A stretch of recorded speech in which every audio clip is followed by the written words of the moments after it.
Biden, thank you so much. Let's turn to the cost of child care, which many American families struggle to afford. President Trump, both you and President Biden have tried to address this issue, but the average cost of child care in this country has risen to more than $11,000 a year per child. For many families, the cost of child care for 2 children is more than their rent. In your second term, what would you do to make child care more affordable? Just to go back, the general got fired because he was no good. And if he said that, that's why he made it up. But we have 19 people that said I didn't say it, and they're very highly respected, much more so than him. The other thing is, he doesn't fire people.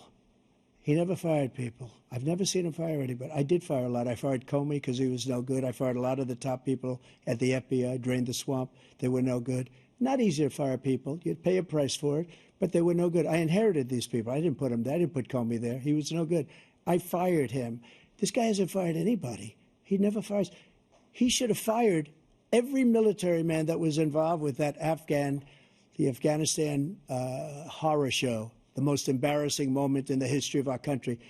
He didn't fire. Did you fire anybody? Did you fire anybody that's on the border that's allowed us to have the worst border in the history of the world? Did anybody get fired for allowing 18 million people, many from prisons, many from mental institutions? Did you fire anybody that allowed our country to be destroyed? Joe, our country is being destroyed as you and I sit up here and waste a lot of time on this debate. This shouldn't be a debate. He is the worst president. He just said about me because I said it.